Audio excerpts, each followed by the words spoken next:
Kasi makikita nyo, meron siyang mga butas-butas dyan. Parang dito sa pisngi ko. Ayan. Parang yung butas-butas. So, lagi dapat may cling wrap. Diba? Buti pa nga itong wrap clingy. Wow! Na-love at first sight ako. Parang magjojowain ko siya ganun. Ay, gusto kita. Ganon. Hi mga Nakshis! This is Sean Kinney. So, welcome back to my channel. Kasama walang nega, hate, and bashing! And ngayong araw na to is a very special video. Lagi na lang special video. Lahat ng video special. Siyempre, everyday special. Kasi everyday we live, it has to be special. Ngayong araw na to, konting kwento lang. So, I went to the mall para sana bumili ng kung anik-anik. Gusto ko na ikwento to, and for sure maraming makaka-relate dito. Kasi alam niyo, pag tumutungtong ka ng ganitong edad talaga, it's the adulting era. Talagang iba na yung, nagbabago yung happiness mo, nagbabago yung priorities mo. And ngayon, pumunta ako ng mall para, alam niyo, sabi ko parang gusto ko mag-mall para bumili ng something or ganon. Pero iba ang nangyari.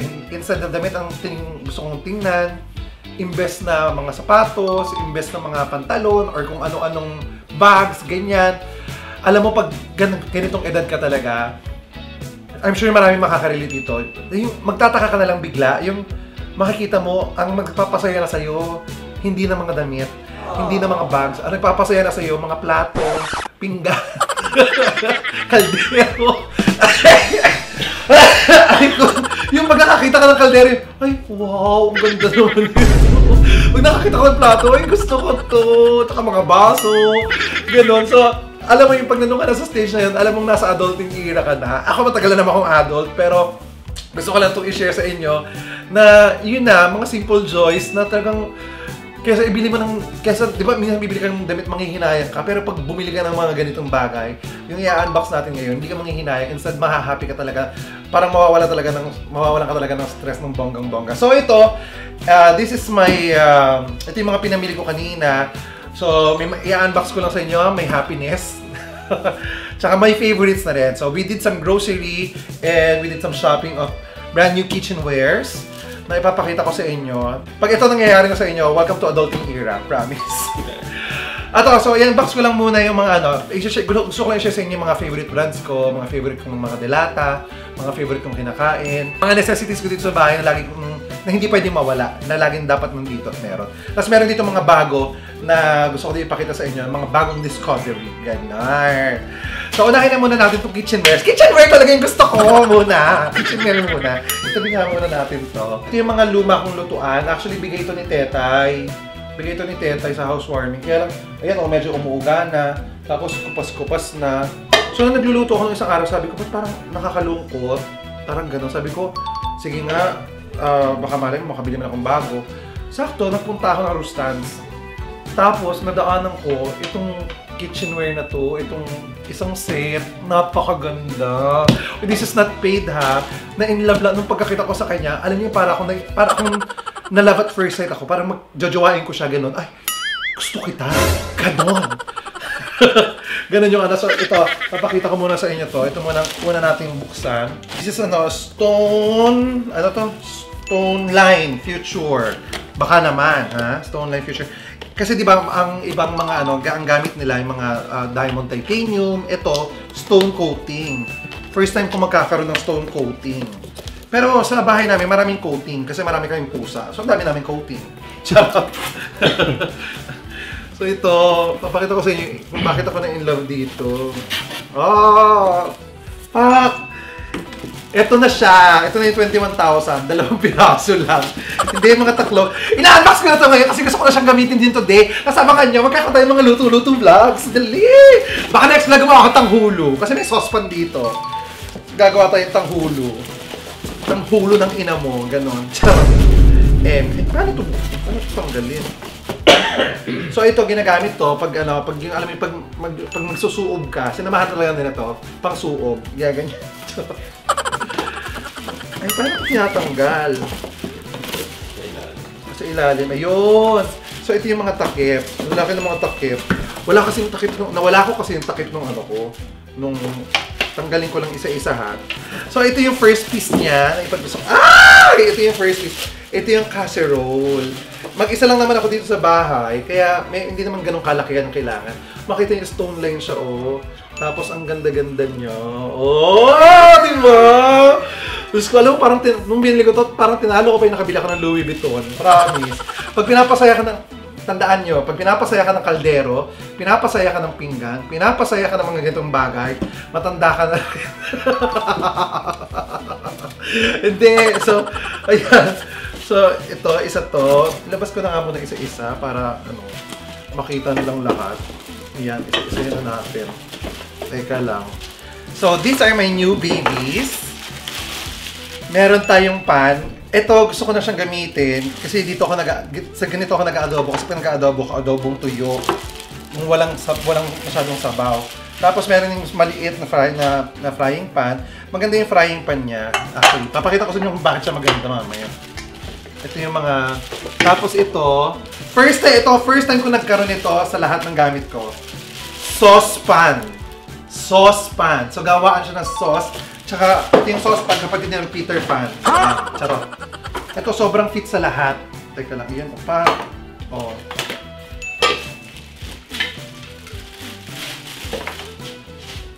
Ayan. Oh. Ang ganda niya. Ang ganda niya, promise. Oh, fuck.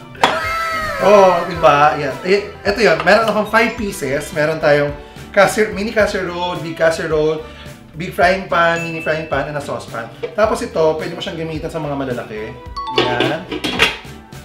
Ito dito. Ito dito. Ay, dito siya. Tapos ito dito. Ay, mali. Ito dito. Ito sa saucepan. Yan. Ang maganda sa kanya dito, kaya ko siya binili talaga, kasi makikita nyo, meron siyang mga butas-butas dyan. Parang dito sa pisngi ko. Ayan. Parang siya yung butas-butas. So, pag nagluto ka ng may sabaw, kaya nagluto ka ng pansit canton or kahit anong may tubig, pwede mo siyang i-drain. Iikot mo lang na ganyan. Hawakan mo dito. Idadiretso mo siya ng drain. Hindi mo na kailangan ng salaan. Yung isa sa mga nagpa-inlove sa akin dito. So, ito yung ating stone line na new kitchenware natin. So, may bago tayong mga lutuan. Tapos, may partner siya. Kasi pag gumagamit ko ng mga ganito, stone line, mga lining na ganito, basta mga induction cooker, may mga diamond titanium, bawal kang gumamit ng metal. So, ang gagamitin mo ay dapat mga ganito, mga plastic, mga ganyan. Hindi ko alam kung saan gawa ito eh, basta. Silicone pala siya. Yan. So, bumili tayong partner. Yes! So, ito, kaya super happy ako ng isang araw pa kasi meron tayong bagong lutuan. And finally, siguro makakapag-cooking vlog na ako. Gagawa ako ng cooking vlog. Comment down below kung anong gusto niyo lutuin ko. Kasi i-vlog natin yan. Wow! Charot! Cooker! Ay, cooker! Ano tawag dito? Ano tawag? Chef! Cooker! Bobo! Cooker! So, ayan. So, ito yung ating bagong I'm super happy with this one and I love it. Now, let's move to the groceries natin. Now, we're moving on to our necessities na kailangan lagi kong binibili. Ito, unang-una sa bahay. Ewan ko, pag nasa may kitchen ako, kailangan lagi may kitchen towel. Pag ano talaga, pag may edad ka talaga, hindi mo na, mas iniisip mo talaga kung anong laman ng kusina mo. Diba? So, I have this kitchen towel. Ayan. This one's my favorite din. So, yung seaweed ng No Brand. Mamaya, sobrang sarap niyan. Ito, roasted seaweed. Sobrang sarap. Uy, meron pa pala! Sorry, nakalimutan pala ako. Ito, may isa akong discovery. Ito, natuwa lang ako dito. Nutri-Bullet pang baby. Pero pwede nyo siyang gamitin kahit saan. Pang ano to, natuwa lang ako dito. Kasi ito siya, oh.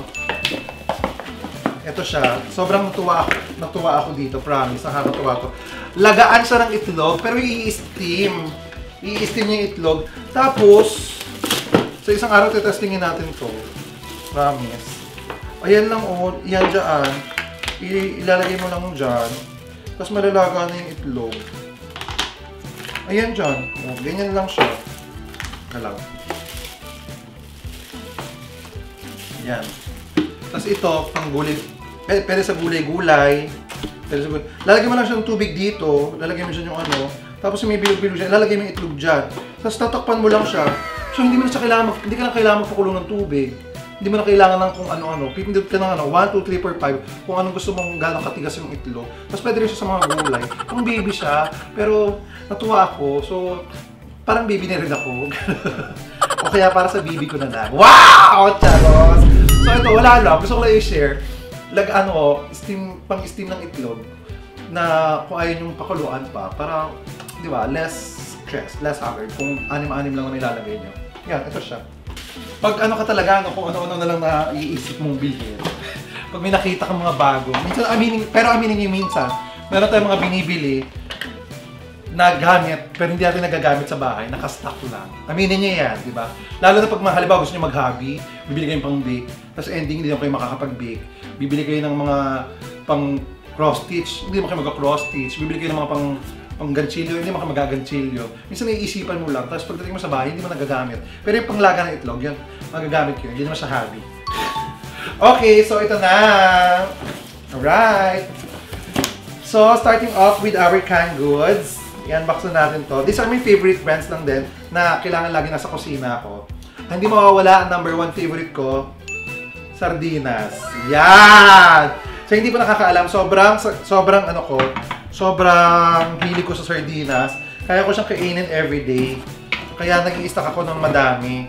Actually, saka naalala ko dati, nung hindi pa naman maano yung buhay ko, talagang ulam ko lang po sa isang buong araw ay isang latang sardinas. Ngayon, medyo nakakalubog-lubog ng konti, 2 lata na. Ayan, ito. So, yan. Kahit anong sardinas kinakain ko, Ligo, 555, Mega. Ito, ngayon ang amats ko, Mega Sardines. So, yan, Mega Sardines. Mega, baka naman. Tapos ito na-discover ko, gourmet tuyo ng Connie's Kitchen. Sobrang sarap nito, guys. Gourmet tuyo ng Connie's Kitchen. Sobrang sarap niyan. And syempre, hindi mawawala dito ang Unipack Squeeze. Ayan. Meron din ako niyan. Meron pa dito yan eh. Hindi pa tapos yan eh. Wait lang. Ay, syempre ito, Yakult. Yan. Yakult hindi mawawala sa akin. And ito mga to, hindi na ako nagsa-soft drinks. Binili ko lang siya kasi walang laman yung ref ko. So para naman sa mga bisita ko, I bought some soft drinks. Kung sakaling bumisita dito sila Kuya MC, si Kuya Lassie, kasi sila mahilig sila sa soft drinks. Ayan o. So I bought some Coke with me. Ayan. Para sa kanila. Hindi na to para sa akin actually. Ang para sa akin ay itong mga sparkling water. Yan. Ng Vida. Favorite ko siya. So you should try it. Sparkling water. Napakasarap, napaka-refreshing yan. It has 0 calories, sugar, and 0 coloring. Ano lang siya, carbonated water siya. So kung gusto mo lang parang yung soft drinks feels dumighay, pwede to sa inyo. Meron siyang salty lychee, tsaka lemon. Yun yung favorite kong dalawa na brand, itong Vida. Okay, next is more groceries natin. Siyempre, ito hindi ito mawawala. Kailangan pag magluluto ka, tsaka pag may mga tira kang pagkain, cling wrap, di ba? Yan, kailangan ko laging cling wrap. Kasi clingy akong tao, so lagi dapat may cling wrap, di ba? Buti pa nga itong wrap clingy. Wow! Chucks! So yan, ito, kailangan talaga ito, cling wrap. Tapos, ito ewan ko, hindi ko lang kung sino nakaka-relate sa akin dito ha. Everyday na pupunta ako sa grocery, kahit marami pa akong trash bag, lagi akong bumibili ng trash bag pa. Ayaw ko maubusan ng trash bag. Sobrang dami kong trash bag dyan. Minsan, alam ko meron pa ako, bibili ako 2, isa para, alam mo yun, para hindi lang nauubos. Ewan ko, hindi lang ako ganun kakalat dito sa pondo. Tapos, I have this mga, ito! Mahalaga to para pag nag-Netflix kayo, nag-ano kayo, I suggest, try nyo lang din yung brand ng No Brand. They have this, mga puffs nila, mga chicha nila. Madami silang mga chicha dyan. Ayan, ito So, hindi ko na ito iisa-isahin. Pumunta na kayo sa No Brand. Hindi ko naman sila ine-endorse ha, pero not paid to ha, not paid. Pero isa sila sa mga brand na gusto ko. No Brand. Ang tarin. Brand, pero No Brand. Isa sila sa mga to go to para sa mga snacks. Ayan mga chocolates, ganyan. Mga sweets. Pero not too much ha. Okay, eto pa. More delata. Favorite corned beef ko? Yan. Pure food corned beef. Ever since mula na pagkabata, mga pure fooders dyan. Hello, pure foods, baka naman. Siyempre, ayan, ang dami kong binili. Yung mga pure foods na yun. Sobrang dami kong binili. Ayoko na mauubusan yan eh. Alam niyo bang kaya kong umubusan isang lata nito? Nang yan yung kinakain ko. Tapos pag hinigisa ko siya, wala siyang bawang sibuyas. As is lang siya. Parang iniinit ko lang siya. Tapos medyo tutuyuin. Ganun lang. Pero masarap siya. Tapos, eto, simula pa ng pagkabata ko, hindi ito nawawala talaga sa akin. Staple food ko rin to. Mackerel ng Saba. Saba talaga. Yan. Saba ng mackerel. Saba mackerel. Yan talaga. Isa yan talaga sa mga hindi mawawala sa akin. Tapos, for your information lang din, sobrang hilig ko sa pusit. Pero, ito, hindi ko ipagpapalit tong Saba pusit na to sa kahit gaano kamahal na pusit na makikita ko. Pag ito, hainan mo ako ng ng mga mamahaling pusit, yung malalaki, kahit grilled stuff or anything, tapos hainan mo ako nito, promise, ito ang kakainin ko. Promise. Sobrang, promise. Ito ang kakainin ko talaga. Saba. Siyempre, pag ka naman, kunyari, iniisip mo, nagda-diet ka, ayan, century tuna. Hindi yan mawawala, yung century tuna sa akin. Laging meron. Ang dami kong biling saba. Ayan. Tapos, ito, new discovery ko lang din. I-try nyo lang din to. New discovery ko lang din. Itong cheesy ramen. For late night, for late night kineso, for late night cravings nyo ng mga ramen. Cheesy ramen. Ayan siya. Sa isang araw i-vlog natin to, papakita ko sa inyo. Mag-ramen mukbang tayo. Diba? So, ayan. So, basically, yan. Welcome to my, yan po ang madalas kong binibili sa grocery. So, this is my adulting era. Nagpapasaya na po sa akin ngayon ay hindi na po mga damit or masaya naman ako pag bumibili ako ng mga ewan ko lang, iba lang yung happiness. Ewan ko kung nakaka-relate kayo sa akin na minsan talaga pag nakikita mo ng puno yung pantry nyo or puno yung cabinet nyo ng mga delata or yung ref nyo, may mga laman, yung ang sobrang happy mo, yung nag-good vibes ka. Tapos pag nahahawakan mo yung mga kaldero mong bago, pag nahahawakan mo yung mga plato mong bago, hindi ako nakabili plato ngayon eh, pero bibili pa rin ako. Pero yun, ewan ko iba yung happiness niya. Kumbaga sa bata, parang binilhan ng laruan. Ganon yung pakiramdam niya. Sobra. Tapos guys, ito nga pala, medyo sa sa kitchenwares ko lang din. Para daw hindi madaling masira yan, huwag niyong huhugasan habang mainit pa. Kailangan ipa-pull off niyo talaga muna para hindi matuklap yung mga linings. Okay, so guys, basically, ito na po. This is the unboxing my happiness and in my adulting era. Ito lagi ang kasama ko. Gusto kong kasama araw-araw dito sa loob ng bahay. Masaya-masaya na ako pag meron mga ganito dahil pag pagkita ko, may makakain tayo, may machichicha tayo, may lulutuan tayo. Okay? So maraming salamat guys. Don't forget to like, share, and subscribe and hit the notification bell para updated kayo sa mga bago kong vlog. My name is Sean Kinis and don't forget to love each other for no reason at all. Bye guys!